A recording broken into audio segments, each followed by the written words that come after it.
할렐루야. 주님의 이름으로 우리 수요 예배 참석하신 모든 분들 축복하고 환영합니다. 우리 내 영혼은 안전합니다 찬양하면서 수요 예배 시작하도록 하겠습니다.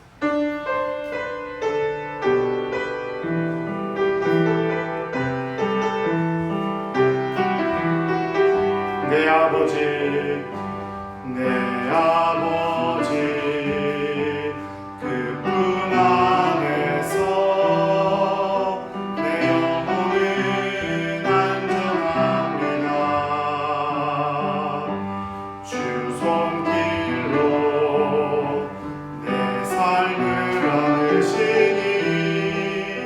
그 평강이 나를 덮습니다.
우리 찬송가 314장 찬송하도록 하겠습니다.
5장 우리 함께 찬송하도록 하겠습니다. 찬송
사도신경으로 우리 신앙 고백하겠습니다. 전능하사 천지를 만드신 하나님 아버지를 내가 믿사오며 그 외아들 우리 주 예수 그리스도를 믿사오니 이는 성령으로 잉태하사 동정녀 마리아에게 나시고 본디오 빌라도에게 고난을 받으사 십자가에 못 박혀 죽으시고 장사한 지 사흘 만에 죽은 자 가운데서 다시 살아나시며 하늘에 오르사 전능하신 하나님 우편에 앉아 계시다가 저리로서 산 자와 죽은 자를 심판하러 오시리라. 성령을 믿사오며 거룩한 공회와 성도가 서로 교통하는 것과 죄를 사하여 주시는 것과 몸이 다시 사는 것과 영원히 사는 것을 믿사옵나이다. 아멘. 사랑과 은혜가 풍성하시고 거룩하신 아버지 하나님, 수고하고 무거운 짐진 자 가운데서도 3일 저녁에 기도와 말씀과 찬양으로 우리가 주님 안에서 쉼을 얻게 하시니 감사와 영광을 올립니다. 주님의 은혜를 따라 한 주간을 살아갈 때에 모든 중심에 주님을 향하게 하시고 주님을 향한 예배의 마음으로 가득하게 하시옵소서. 사랑하는 우리 성도들 영육간에 강건함을 주시고 몸이 아픈 성도들 치유하여 주시고 마음이 상한 성도들 위로하여 주셔서 주님의 평강 가운데 회복되게 하시옵소서. 우리 주님 나사렛 예수 그리스도의 이름으로 간절히 기도드립니다. 아멘.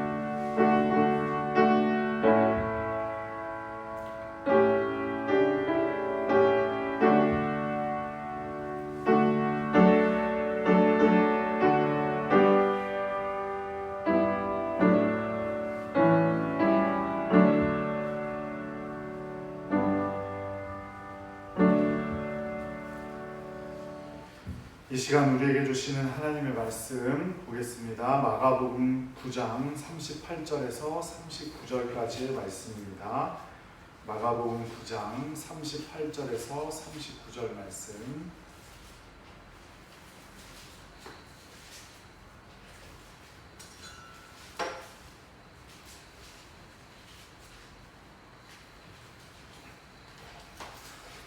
하나님의 말씀 함께 봉독해 올리겠습니다. 요한이 예수께 여짜오되 선생님, 우리를 따르지 않는 어떤 자가 주의 이름으로 귀신을 내쫓는 것을 우리가 보고 우리를 따르지 아니함으로 금하였나이다. 예수께서 이르시되 금하지 말라. 내 이름을 의탁하여 능한 일을 행하고 즉시로 나를 비방할 자가 없느니라. 아멘. 네, 3일 동안 잘 지내셨나요? 네, 잘 지내셨어요? 또 3일 저녁에 뵙게 되어 너무나 반갑고 감사합니다. 예수님께서 오늘 본문의 말씀 마가복음 9장 38절에서 39절 이전에 어떤 말씀을 하셨냐면 어린아이 하나를 영접하는 것이 나를 영접하는 것이다 라는 말씀을 하셨어요. 그런데 이것이 살짝 제자들에게 신경이 쓰였거든요. 왜냐하면 그럼 우리는 뭔가 이런 생각이 들었을 거예요. 제자들에게 이렇게 고생하면서 예수님 쫓아다니는 우리는 아무런 상관이 없고 어린아이를 하나 영접하기만 하면 나를 영접하는 것과 똑같다고, 예수님을 영접하는 것과 똑같다고, 그렇다면 우리는 과연 뭔가, 이런 그 걱정에 사로잡혔던 거예요. 그래서 그 결과로 오늘 말씀이 나오는 거죠. 선생님, 우리를 따르지 않는 자가 주의 이름으로 귀신을 내쫓는 것을 보고 우리가 그것을 못하게 했습니다. 아주 자랑스럽게 얘기를 한 거죠. 이런 모습들을 보고 웨슬리 목사님이 어떤 제목으로 오늘 설교를 남기셨냐면 편협한 신앙의 위험이라는 제목으로 설교를 하셨어요. 그런데 이 오늘 설교는 예배 중에 설교한 설교가 아니고 웨슬리 목사님께서 영국 국교회인 성공회, 자신이 성공회 사제였잖아요. 끝까지. 그런 성직자들이 편협한 마음, 생각을 가지고 교회를 이끌어 나가고 또 그 교회의 지도자들이 자꾸 교회를 분열하려고 하는 모습들을 보면서 그런 것을 비판하기 위해 쓰여진 설교문이에요. 편협한 신앙의 위험이라는 제목. 일단 개신교는 가톨릭에서 종교개혁을 해서 만들어졌다고 우리가 모두 다 알고 있죠. 1517년 10월에 마틴 루터가 95개조 의견서를 내면서 종교개혁이 촉발되었고 그 배후에는 인문주의, 또 인쇄술의 발달, 또 농민전쟁 이런 일들이 많이 겹쳐지면서 종교개혁이 촉발되었어요. 그런데 우리 감리교회는 사실상 종교개혁의 영향이 아주 없다고 할 수는 없지만 그 이후로 200여 년이 지난 후에 1738년에 웨슬리의 회심으로 시작이 되었죠. 그러니까 웨슬리는 영국 국교회, 그러니까 성공회의 사제였어요. 죽기까지. 감리교인이 아니었어요. 그러면 성공회는 어떻게 만들어진 교회냐? 영국의 헨리 8세라는 왕이 있었는데 왕비가 캐서린이라는 왕비가 있었어요. 그런데 너무너무 안 맞는 거야. 그래서 어떻게 하기로 했냐면 결혼을 무효로 해달라고 황제, 그 교황인 클레멘트 7세에게 서신을 보냈어요. 나 이 결혼을 무효로 해달라. 그 당시 카톨릭은 이혼이 허락이 되지 않았거든요. 그러니까 결혼을 무효로 해달라는 거예요. 그런데 교황이 그걸 받아줬을까요? 안 받아줬을까요? 안 받아줬어요. 그래서 헨리 8세가 의회를 소집해서 1534년에 국왕지상법이라는 것을 통과시켜요. 그럼 국왕지상법이 있으면 그 반대로 무슨 지상법이 있었을까요? 교황지상. 가톨릭은 지금도 교황은 오류가 없는 사람으로 받아들이죠. 성경도 오류가 없고 교황도 오류가 없는 사람이라고 생각을 해요. 그래서 가톨릭은 사실 성경의 말씀보다 교황의 말 한마디를 더 중요하게 여기죠. 그래서 그 헨리 8세가 1533년에 그리고 1536년에 로마 카톨릭의 그 영국에서 가장 높은 로마 카톨릭의 사제를 쫓아내요. 영국 땅에서 추방시켜요. 그러니까 섬이니까, 영국이 섬이니까 프랑스 땅으로 쫓아내버리거든요. 그러면서 그 당시가 유럽은 종교개혁의 소용돌이의 상황이 있었는데, 카톨릭의 미사의 유형은 그대로 갖추면서 신학은 개신교 신학을 받아들여서 1570년 엘리자베스 1세라는 영국 여왕이 교황에게 파문을 당해요. 이 영국 국교회를 만들었다는 이유로. 그래서 그때부터 완전히 성공해 영국 국교회가 시작이 됩니다.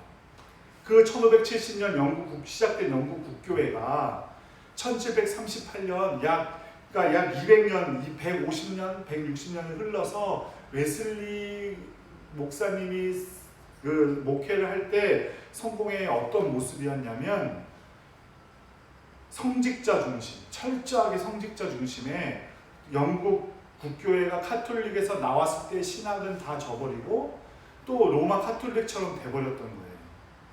그래서 그것을 비판하면서 웨슬리 목사님이 그게 전부가 아니다. 성령으로 우리가 하나 되어야 하고 성령으로 사역해야 된다라고 설교를 하고 다녔죠. 그러면서 감리교회 운동이 생겼고 요한 웨슬리의 동생인 찰스 웨슬리를 통해서 영국 감리교회가 조직이 되고 감리교회가 이후로 나오게 되는 겁니다. 개신교적 사고를 가지고 시작한 성공회가 카톨릭과 같이 무기력하고 아무런 성령의 능력을 보이지 못하고 있을 때 성령으로 회심한 웨슬리를 통해서 영국 사회가 변화됐죠. 그리고 세상이 변화되었어요. 영국 사회를 변화시킨 모습은 전에도 한번 말씀드린 적이 있는데 이거는 너무나 놀라운 사건이었던 거예요.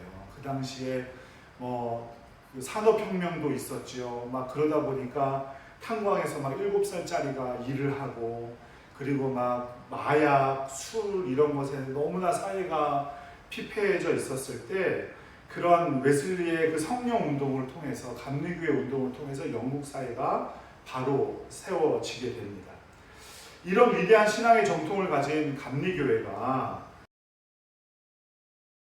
어떤 종교적 편협함이 다시 그들에게 모습을 보이면서 웨슬리 목사님이 그들에게 보내기 위한 설교문을 썼는데 그것이 바로 오늘 설교문의 내용인 거예요. 어린아이를 영접해야 한다는 말씀을 들었다 그랬죠, 제자들이. 또 하나의 충격적인 모습을 봤는데 그것이 뭐냐면 자신의 무리가 아닌 다른 무리에서 예수님의 이름으로 귀신을 내쫓는 장면을 본 거예요. 제자들은 자신들만 그런 능력을 가질 수 있을 거라고 생각했는데 그렇지 않은 모습을 본 것이죠. 그래서 그 대표로 사도 요한이 예수님께 아주 당당하게 말합니다. 우리 38절 말씀 함께 읽어보죠. 요한이 예수께 여짜오되 선생님 우리를 따르지 않는 어떤 자가 주의 이름으로 귀신을 내쫓는 것을 우리가 보고 우리를 따르지 아니함으로 금하였나이다. 자기들이 아니면 자기를 따르는 자들, 자기와 함께하는 자들이 아니면 안 된다는 편협함을 누가 가지고 있었던 거예요? 사도 요한이 그리고 제자들이 가지고 있었던 거예요. 이 모습이 그리스도인에게 가장 멀리해야 할 모습이었다는 거예요. 내 생각이 절대적으로 옳아라는 생각 버려야 한다는 거예요. 그 생각이 바로 예수 그리스도를 십자가에 못 박았다고 말하고 있는 거예요. 하나님의 계획이 아니라 내 계획을 고집하고 내 방법을 고집하니까 메시아 예수 그리스도도 알아보지 못하고 예수님은 십자가에 못 박았던 유대인들처럼 우리도 그렇게 될 수 있다라는 거죠. 이런 편협한 생각 그리고 성도들끼리 그래서 분열되고 교회끼리 분열되는 것은 믿는 자의 일이 아니라 사탄의 일이죠. 그런데 제자들은 하나님의 능력을 자신들만 가질 수 있다고 생각하고 그렇게 선을 긋고 사람들과 분열되고 사람들에게 편협한 생각을 강요하는 것이 잘한 일이라고 오늘 당당하게 예수님께 말하고 있는 거예요. 그런 사람들의 대표적인 인물들이 유대교 그리스도인들이었어요. 유대교인이었다가 예수 그리스도를 믿고 개신교인이 된 사람들. 하지만 이 사람들은 이방인들은 선교의 대상이 될 수 없다고 생각했어요. 그래서 꼭 무엇을 받아야 된다고 했죠? 할례를 받아야 된다. 유대인으로 들어와야 그리스도인이 될 수 있고 구원을 받을 수 있다, 이렇게 생각을 한 거예요. 그래서 이방인과 밥 먹는 모습도 어떻게 했어요? 금지했어요. 사도 바울이 베드로를 희난하게 비판하는 장면이 사도행전에 나오죠. 어떤 장면이에요? 베드로와 사도 바울이 이방인들과 밥을 먹고 있었는데 예루살렘에서 온 지도자들이 도착했다는 소리를 듣자 베드로가 어떡합니까? 그 식탁을 박차고 일어나 도망을 가요. 왜 그랬을까요? 그 당시 예루살렘 성전에 있던 사람들은 아직도 이방인들과 밥 먹는 것이 죄라고 생각했기 때문에. 그런데 예수님 그렇게 하시지 않았잖아요. 살아계실 때 예수님은 죄인을 위해서 왔다고 하셨고 죄인들과 세리와 고아들과 밥 먹는 걸 즐기셨다고 그랬어요. 그럼에도 불구하고 이 사람들이 그런 편협한 생각을 가지고 있었던 거예요. 하지만 그것은 그 편협한 생각은 절대로 예수 그리스도의 뜻이 아니죠. 유대인이라는 그 자부심을 갖고 신앙생활을 하는 것이 틀린 것은 아니지만 출애굽 때부터 이미 이방인들을 받아들였고 이방 민족들로 하여금 한 12지파 중에 2지파를 이루게 한 게 바로 유대인들이에요. 그럼에도 불구하고 그들은 유대교인이 아닌 사람들을 핍박하고 그 사람들을 우리와 받아들일 수 없는 사람으로 편협한 사고를 가지고 있었던 거죠. 그런 질문에 예수님께서 분명히 말씀하세요. 39절에 말씀하시죠. 함께 읽어보도록 할게요. 예수께서 이르시되 금하지 말라. 내 이름을 의탁하여 능한 일을 행하고 즉시 나를 비방할 자가 없느니라. 내 이름을 의탁하여 능한 일을 한 사람이 나를 비방할 리가 없다. 왜냐하면 그 능력은 어디에서 누구에게로부터 나오기 때문입니까? 예수 그리스도 성령님으로부터 나오기 때문이에요. 예수님께서는 말리지 말라. 너희들끼리 싸우지 말아라. 너희들의 신앙만을 강요하거나 내세우지 말아라, 이런 말이에요. 그런데 지금 현대 교회에도 이런 모습이 있어요. 그것을 우리는 흔히 개교회주의라고 부르죠. 우리 교회만 좋은 교회고 다른 교회는 나쁜 교회고 한 성령님이라고 말씀하신 예수님의 말씀을 거부하는 거예요. 특히 죄송하지만 수도권에 있는 대형 교회들 메가처치라고 불리우는 5,000명 이상 되는 그런 교회들의 이런 현상이 심해요. 우리 교회만 큰 교회, 우리 교회는 능력이 넘쳐서 이렇게 크고 다른 교회는 능력이 없고 그렇지 않다는 거예요. 자신이 다니는 교회에 자부감을 느끼고 주인의식을 갖는 건 참 좋은 일이지만 그것이 과해지면 개교회주의, 즉 자신의 교회만 온전한 교회로 주장하는 분열을 가져올 수 있다는 거예요. 모든 믿는 자들은 예수 그리스도 안에서 하나인 줄로 믿습니다. 그래서 우리는 매번 사도신경을 통해서 고백하잖아요. 뭐라고 고백합니까? 거룩한 공예와 이렇게 표현하죠. 사도신경 처음에 누구를 고백해요? 전능하신 아버지 하나님, 그리고 예수님, 그 다음 성령님, 그 다음으로 고백하는 게 뭐예요? 거룩한 공예예요. 그만큼 거룩한 하나된 교회가 그만큼 중요하다는 거예요. 우리 교회 나와라, 큰 능력이 많을 수 있죠. 하지만 그것만을 주장하는 건 분열을 자초하는 것, 그거는 성령님의 일이 아니라는 거예요. 또는 자신의 신앙의 모습만을 주장하는 것 또한 마찬가지예요. 통성기도, 방언, 제자훈련, 자신이 하는 것만 옳다고 주장하는 모습들, 그런 것들 잘못됐다는 거죠. 자신이 하는 방식이 좋다고 권면할 수 있고 도움을 줄 수는 있지만 그것이 절대적으로 옳다고 말하는 건 역시 분열을 자초하는 겁니다. 특별히 기도가 좀 그런 면이 많은 것 같아요. 통성 기도가 옳으냐, 조용한 기도가 옳으냐, 둘 다 옳죠. 둘 다 옳아요. 둘 다 좋은 기도예요. 할 수만 있다면 한다면만 좋은 기도죠.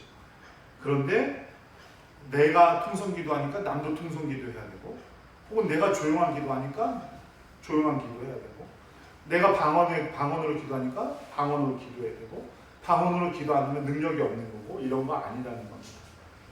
은사는 어떤 것이나 좋고 다 안 좋고가 없어요.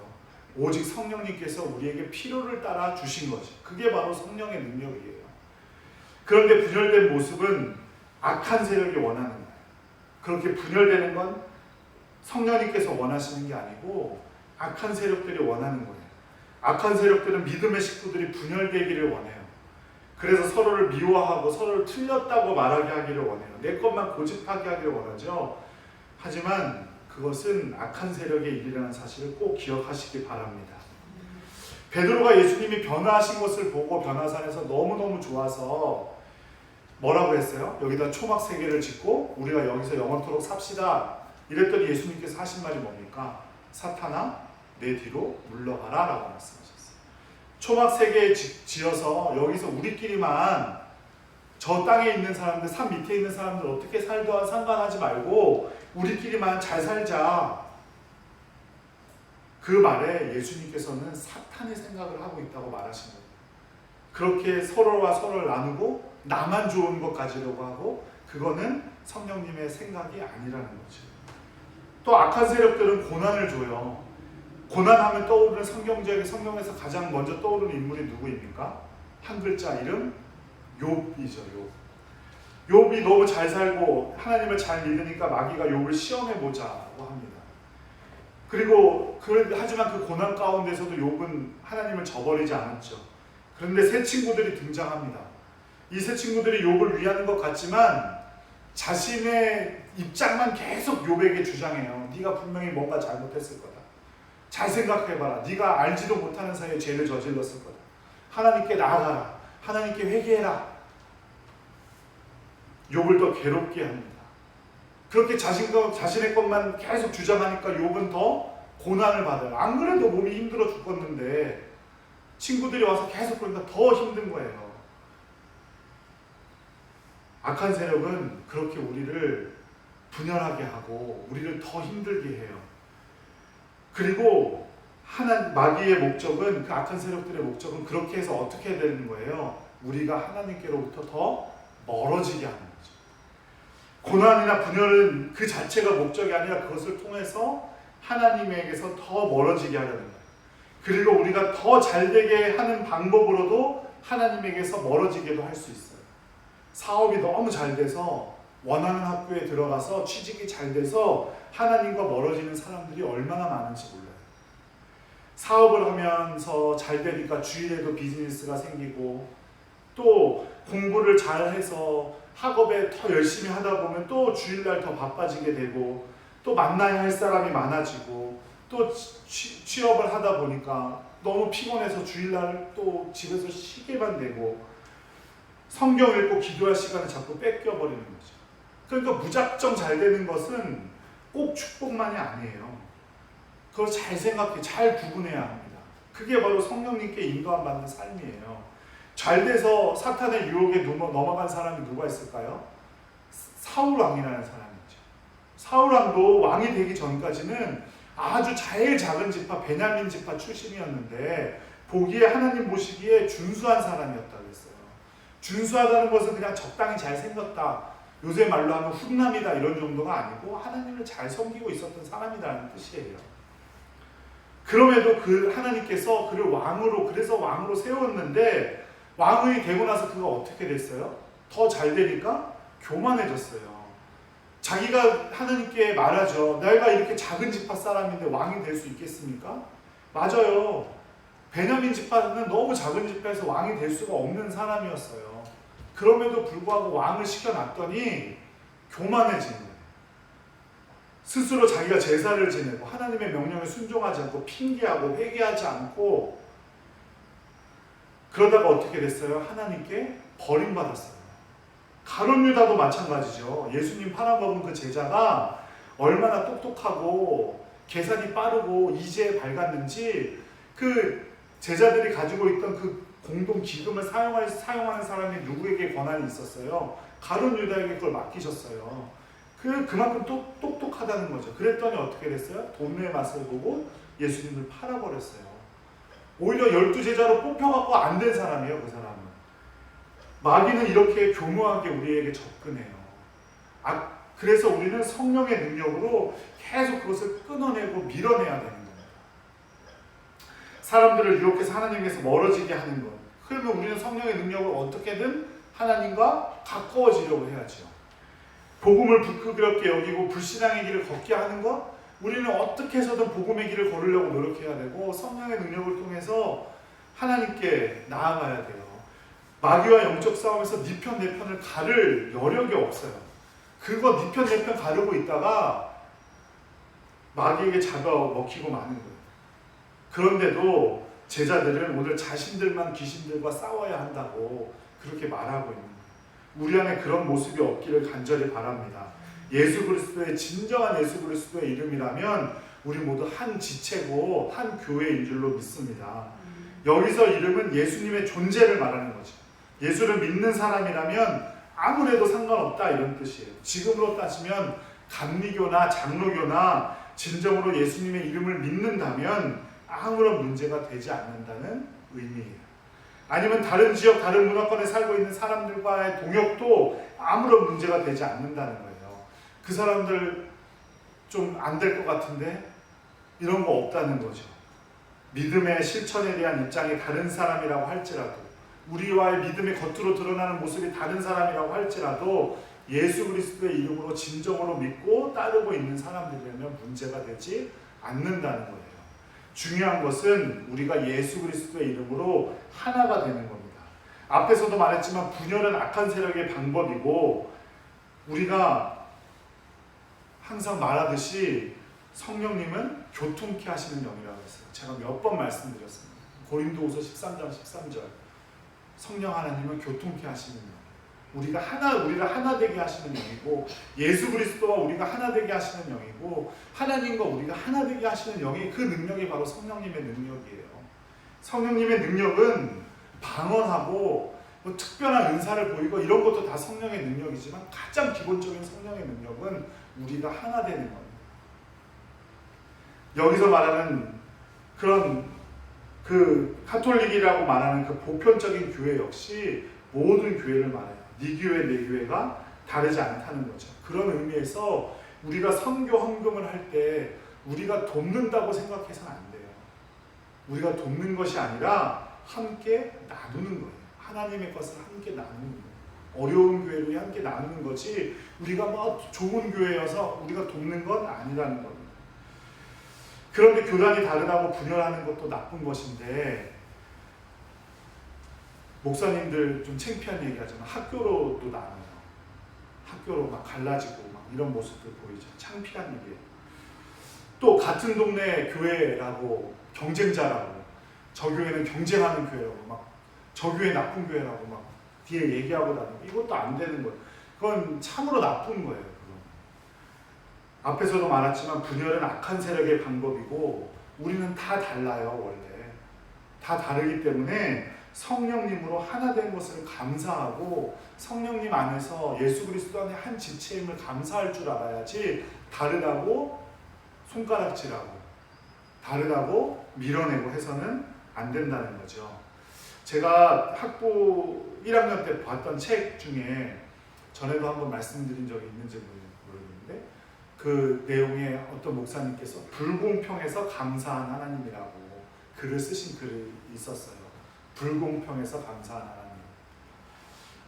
저 사람은 나보다 이것도 좋고 저것도 좋고 저것도 잘하고 뭐 더 하지만 나는 그 사람보다 이것도 잘하고 저것도 좋고 저렇다. 그래서 우리는 불공평하지만 감사한 하나님이다. 이 세상의 모든 사람들이 다 똑같이 생기고 똑같은 환경에서 살고 그럴 수도 없지만 그렇게 된다고 해봐라. 이 세상이 얼마나 재미가 없겠냐. 그럼에도 불구하고 그 다름을 인정하고 하나가 되는, 그게 성령의 능력이죠. 하나가 될 수 없는 사람들이 하나가 되는 게 능력이에요. 그렇죠? 그게 성령님으로 가능하다는 사실을 꼭 기억하시기 바랍니다. 한 성령으로 가능한 줄로 믿습니다. 그게 바로 성령의 교통하심이고 그 성령의 역사인 줄로 믿습니다. 성령님의 또 다른 능력인 은사로 하나된 교회에서 싸우던 교회가 우리 성경 말씀이 기록되어져 있는데, 그 교회가 바로 고린도 교회예요. 고린도 교회는 은사가 넘치던 교회예요. 많은 은사들이 넘쳤는데 그 은사들 때문에 싸우기 시작했어요. 누가 더 높은, 어떤 은사가 더 높은 은사인가. 그래서 사람들이 네 파로 나눠 싸웠어요. 그리스도파, 베드로파, 바울파, 아볼로파 파로 나눠갖고 싸우던 교회가 바로 고린도 교회. 그거는 오히려 은사를 잘못 활용하고 있는 거죠.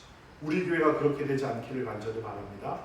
우리는 하나가 되어야 합니다. 어떻게든 하나가 되고 하나의 교회를 섬기고 하나의 성령님을 섬기고 있다는 사실을 꼭 기억하시기 바라요. 그래서 내가 나를 보건대, 나를 돌아볼 때 내 안에 분열하고자 하는 모습들이 있거든. 그거 잘못된 모습이라는 사실을 꼭 깨닫고 회개하고 하나님 앞에 다시 나와야 돼요.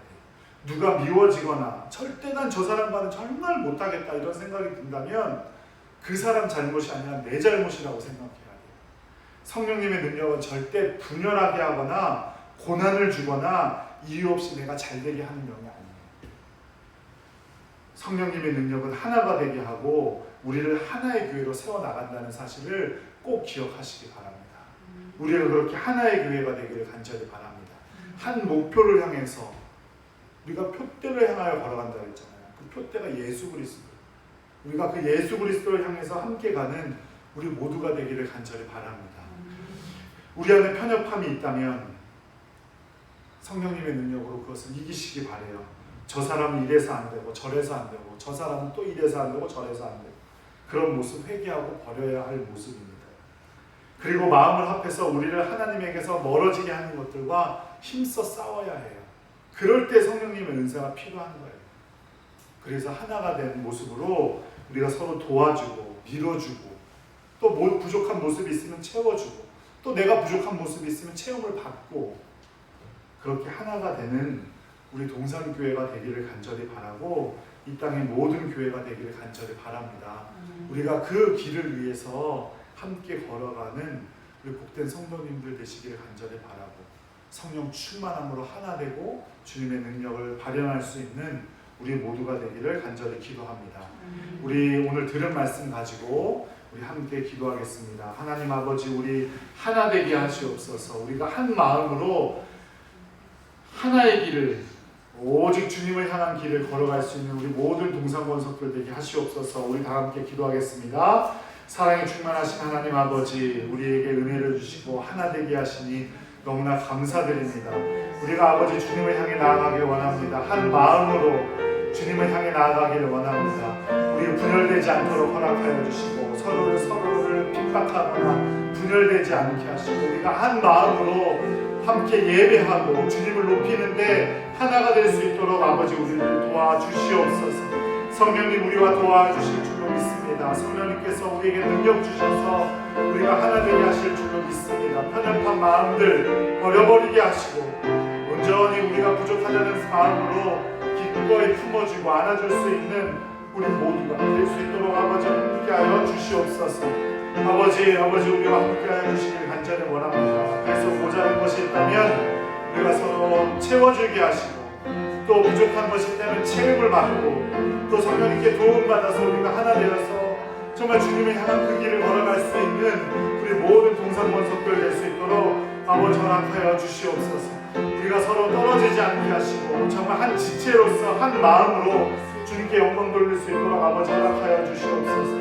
우리 사랑하는 성도들 가운데 주여 아버지 한 마음 품게 하실 줄로 믿습니다. 주여 아버지 우리 가운데 함께해 주시고 성령님 지켜주시고 도움 주셔서 우리가 주님께 더 크게 영광 돌리고 주님께 기쁨이 될 수 있도록 아버지 함께하여 주시옵소서. 주님께서 우리와 함께 하실 줄로 믿습니다. 하나 되게 하실 줄로 믿습니다. 성령님의 능력으로 우리가 하나 되고 하나님의 마음으로 예배하고 주님 높이는 우리 모두가 될 수 있도록 주여 아버지 함께하여 주시옵소서. 주님께 나아가게 하시옵소서.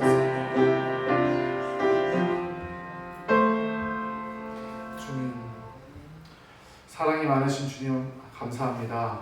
우리를 하나 되게 하시고 주님의 이 귀한 교회 가운데 함께 신앙생활 할 수 있도록 도와주시니 감사드립니다. 아버지 우리가 한 마음으로 주님을 향한 예배 드릴 수 있도록 허락하여 주시고 오직 주님의 길을 힘들고 그 좁은 길을 걸어갈 때에 서로가 서로를 아껴주고 세워주고 채워줄 수 있는 우리 모든 동산권석들 될 수 있도록 허락하여 주시옵소서. 그래서 우리 교회가 부흥할 수 있도록 성령님 도우실 줄로 믿습니다. 주님 정말 하나된 마음으로 정말 부흥을 향해 달려가게 하시고 정말 주님 원하시는 그 귀한 일들 이루어낼 수 있도록 아버지 함께하여 주시옵소서.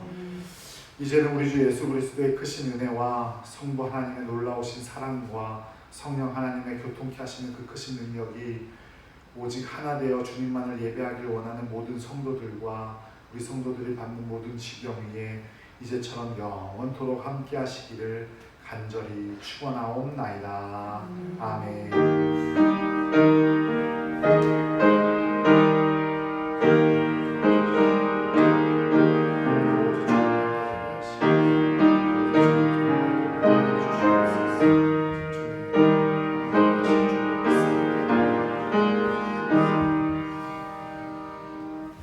네, 수요 예배를 마쳤습니다. 남은 한 주 주님 안에서 승리하시기를 간절히 바랍니다.